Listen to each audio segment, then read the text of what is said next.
வணக்கம் நண்பர்களே, சிவாயலி சீரியல் சேம பரபரப்பா போயிட்டு இருக்குன்னே சொல்லலாங்க. பரபரப்பான கட்டத்துல அதிரடி திருப்பங்கனங்க நம்ம பார்த்தோன்னா, நம்ம செழியனுக்கும் இந்திராணிக்கும் டைவர்ஸ் கேஸ் கோர்ட்டில் வருது. நம்ம இந்திராணி எனக்கு செழியன் கூட வாழ விருப்பம் இல்லை, நாங்கள் பிரிஞ்சிடும் அப்படின்னு சொல்ல நேரம், அப்படியெல்லாம் பிரிக்க முடியாதுமா, கோர்ட் ரூல்ஸு 6 மாதம் நீங்கள் சேர்ந்து வாழணும், சேர்ந்து வாழ்ந்து அது பிறகுதான் உங்கள் 2 பேர்த்துக்கும் பிரியதா சேர்ந்து வாழதானே நீங்கள் முடிவெடுக்க முடியும் அப்படின்னு சொல்ல நேரம், நம்ம செழியன் இந்திராணி வீட்டுக்கு வந்துறாங்க.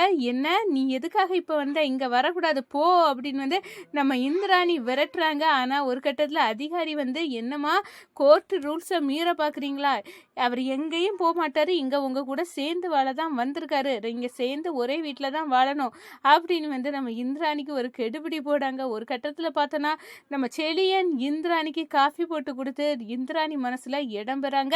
நம்ம செல்வநாயகி காளியப்பன் இவங்க 2 பேரும் சேர்ந்தா நமக்கு இந்த வீட்டில் மதிப்பு இருக்காது. அதோட பார்த்தோன்னா நம்மளை ஓரங்கட்டிட்டு எல்லாத்தையும் அந்த செழியன்ட்ட கொண்டு கொடுத்துருவான். இதுக்கு பணம் இதெல்லாம் நம்மளுக்கு கிடைக்காது, அதனால கண்டிப்பாக சேரக்கூடாது, எதையாவது தில்லுமுள்ளு பண்ணணும் அப்படின்னு அந்த இடத்துல நினைக்கிறாங்க. ஆனால் நம்ம சிவாய எலியன் நம்ம இருக்கிறது வரை இந்த அண்ணி தனியாக இருக்கக்கூடாது, செழியன் அண்ணை கூட தான் சேரணும் அப்படின்னு முடிவாக இருக்கிறாங்கங்க. அதை பற்றி தான் இந்த வீடியோக்குள்ளே பார்க்க போகிறோம். அதுக்கு முன்னாடி சேனலுக்கு லைக் அண்ட் சப்ஸ்கிரைப் பண்ணுங்கள் ஃப்ரெண்ட்ஸ். பக்கத்தில் இருக்க பெல் ஐக்கானையும் கிளிக் பண்ணுங்கள், அப்போ தான் நான் போடுற ஒவ்வொரு வீடியோவும் நோட்டிஃபிகேஷனாக உங்களுக்கு கிடைக்கும். வாங்க ஃப்ரெண்ட்ஸ் வீடியோக்குள்ளே போகலாம். ஃபஸ்ட்டு எடுத்த உடனே பார்த்தோன்னா நம்ம அயலிக்கு குட்டு தெரிஞ்சு போச்சு. நம்ம செல்வநாயகியும் காளியப்பனும் சேர்ந்து தான் நம்ம இந்திராணியும் செழியனையும் சேர விடாமல் பிரித்து வச்சிருக்குது அப்படின்னு நல்லாவே தெரிஞ்சு போச்சு.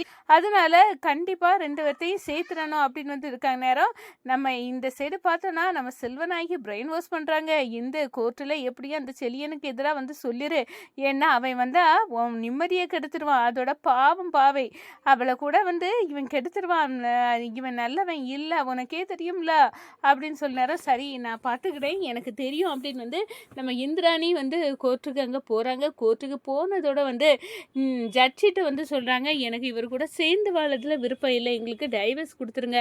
இவ்வளோ ஈஸியாக சொல்லிட்டேம்மா, 6 மாதம் நீங்கள் சேர்ந்து வாழணும், வாழ்ந்து அதுக்கு பிறகு தான் உங்கள் முடிவை இந்த கோர்ட் ஏற்றுக்கிடும் அப்படின்னு சொல்ல நேரம், 6 மாதம் ஒன்றா சேர்ந்து வாழணும்னா ஒரே வீட்டில் தான் இருக்கணும் அப்படின்னு நம்ம செழியன் தரப்பில் சொல்ல, ஆமாம் அப்படின்னு நம்ம செழியன் இந்திராணிக்கு வீட்டுக்கு வந்துடுறாங்க. காஃபி கேட்குறாங்க. நம்ம செழியன் கொண்டு இந்திராணிக்கு கொண்டு கொடுக்குறாங்க. இதை பார்த்து கடுப்பாறாங்க நம்ம செல்வநாயகி.